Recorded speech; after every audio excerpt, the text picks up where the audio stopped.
Olá, muita paz a todos. Nos afirmam os mentores espirituais, em resposta à questão 625 do Livro dos Espíritos, que Jesus é o Espírito mais perfeito enviado por Deus para nos servir de guia e modelo, nos mostrar o caminho para o Pai, nosso Criador. Jesus, em várias citações, deixa claro sobre nosso Pai, se posicionando como Filho de Deus e nos ensinando o caminho que devemos percorrer com os nossos esforços, tanto na jornada terrena como espíritos imortais que somos.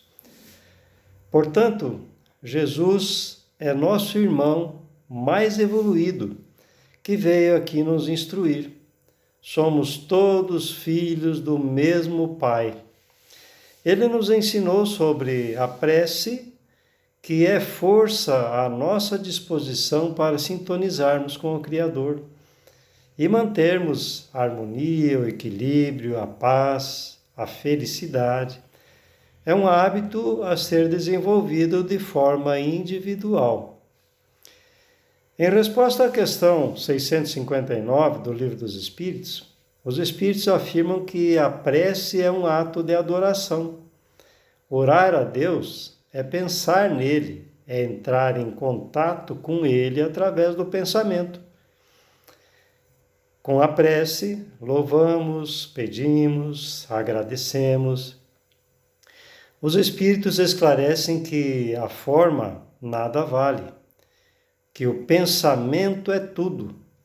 Cada um deve orar segundo suas convicções e da maneira que mais o toque, que mais o faça bem.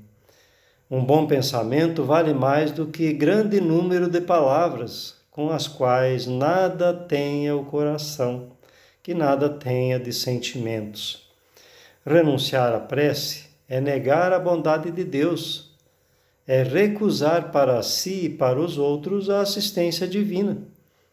É abrir mão do bem que ela pode nos fazer e fazer aos outros.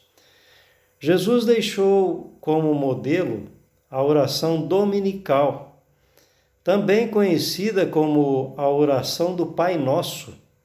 Ela resume todos os deveres do homem para com Deus, para consigo mesmo e para com o próximo. Porém, devido ao sentido profundo das poucas palavras que a compõem, muitas vezes o verdadeiro sentido não é percebido pela maioria das pessoas. Acham que a sua eficácia está condicionada ao número de vezes repetida. Entretanto, a oração é sentimento. Quando a alma ora, ela entra em comunhão com os espíritos que são os enviados de Deus, força que faz parte do universo.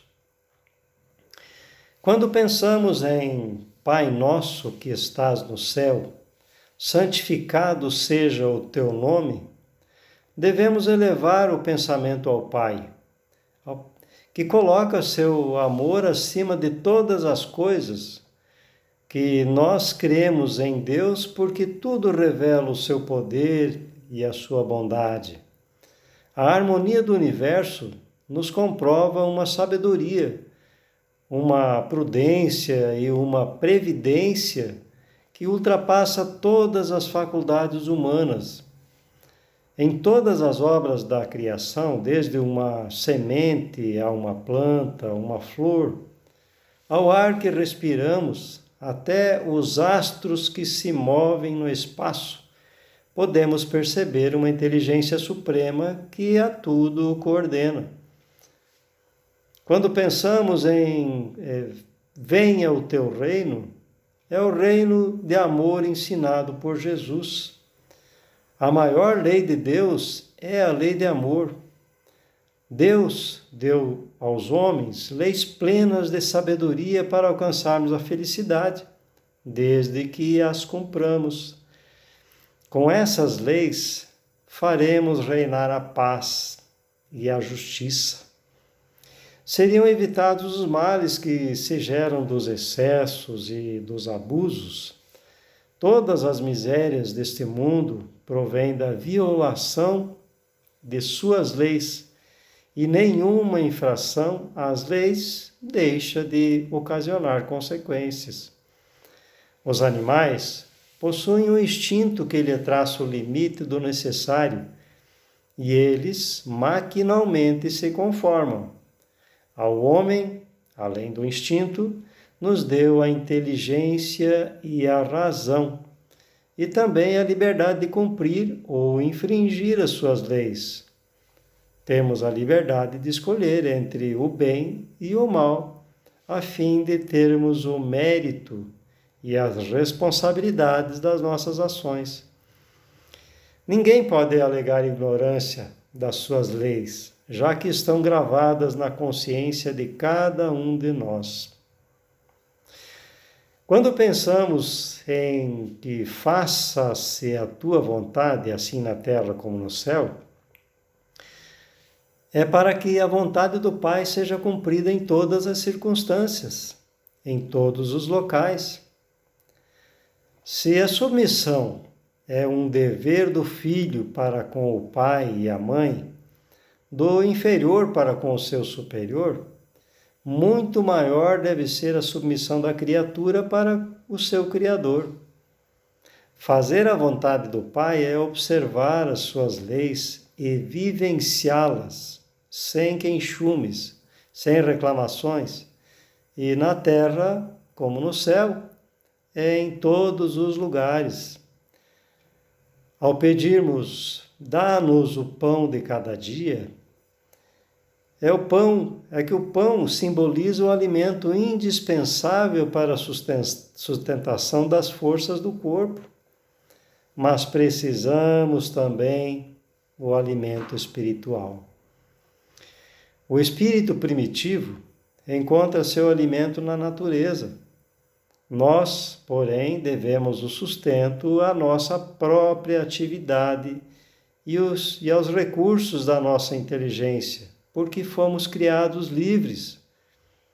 Com isso, faz do trabalho uma obrigação, a fim de exercitar a inteligência na procura dos meios de prover todas as necessidades e ao nosso bem-estar, uns mediante o trabalho manual, outros pelo trabalho intelectual. Sem o trabalho, o homem se conservaria estacionado e não poderia sonhar com a felicidade dos espíritos superiores. É o ajuda-te que o céu te ajudará, ensinado por Jesus em muitas circunstâncias. Quantas pessoas sucumbem por culpa própria, pela sua imprevidência ou pela sua ambição desmedida, desequilibrada? Quando nos encontramos em uma desgraça, devemos avaliar se não estava nas nossas mãos evitá-la, já que Deus nos deu a inteligência para sairmos dessa situação através do nosso esforço. Pois que a lei do trabalho nos dá a coragem e as forças, nos dá também a prudência, a previdência e a moderação. Dar-nos o pão de cada dia é dar-nos os meios de serem adquiridos e confiar na divina providência e em sua justiça. Quando pensamos em perdoa as nossas dívidas, como perdoamos aos que nos devem, ou perdoa as nossas ofensas, como perdoamos aos que nos ofenderam, Jesus ensina que todas as criaturas estão sempre sob a lei de causa e efeito, e que cada uma precisa se libertar das algemas do passado, onde não exerceu o amor. Cada infração às leis divinas é ofensa que fazemos e dívida que contraímos, que cedo ou tarde teremos de saldar. Então, pedirmos pedimos forças para suportar as nossas provas e expiações e mantermos vigilância de não cometermos novas infrações. No livro O Céu e o Inferno, no Código Penal da Vida Futura, explicando os passos para o perdão, nos esclarecem os benfeitores que o perdão não é uma graça, mas sim uma anulação. Não seremos agraciados com o perdão de Deus. Ele depende do esforço de cada um para anulá-lo. Começa com o arrependimento, depois a expiação, e é necessário a reparação daquela falta cometida. Na lei da caridade também consiste o esquecimento e o perdão das ofensas. Caso contrário, com que direito vamos reclamar a indulgência do Pai se dela não usamos para com o nosso semelhante? Dar-nos forças para apagar de nossa alma todo o ressentimento, todo o ódio e todo o rancor. Quando pensamos em não nos deixeis entregues à tentação, mas livra-nos do mal, só temos uma forma, que é trabalhando. Deus é conhecedor das nossas fragilidades e nos convida ao trabalho, ao esforço, para nos livrar do mal. Nos dar força de resistir às sugestões dos espíritos maus que tentam nos desviar do caminho do bem, inspirando os maus pensamentos. Lembramos que está no homem a causa primária do mal e os maus espíritos só se aproveitam desses nossos vícios, né? Nós somos como o motorista em nossas vidas e os espíritos são como os caroneiros, nos influenciam, mas nós temos a decisão da direção. Cada imperfeição que temos é uma porta aberta à influência deles. Para afastarmos os espíritos do mal, é imprescindível o uso da vontade de permanecer no bem. Se fizermos esforços para domar as nossas imperfeições, os maus espíritos naturalmente se afastarão. É o nosso mal que os atrai, ao passo que o nosso bem os repele. Quando cumprimos as leis divinas, o mal desaparecerá da terra, como já desapareceu em mundos mais adiantados que o nosso.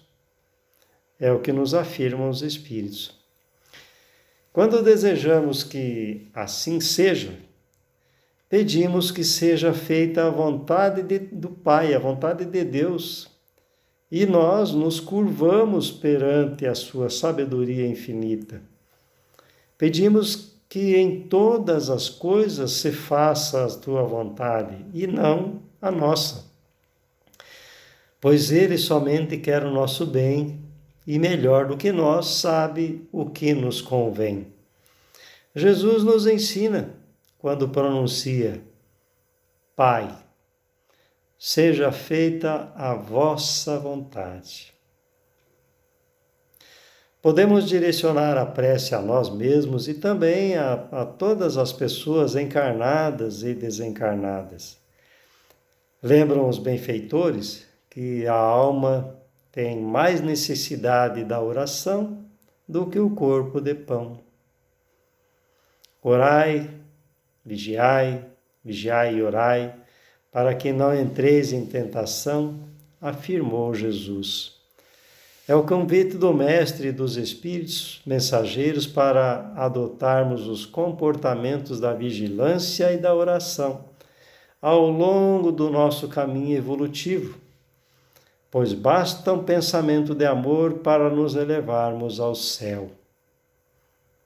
Os resultados da oração, bem como os do amor, são ilimitados e podem ser exercidos em qualquer lugar ou qualquer momento. Façamos o uso desta força ensinada pelo Mestre e nosso irmão Jesus. Muito obrigado pela atenção e muita paz a todos.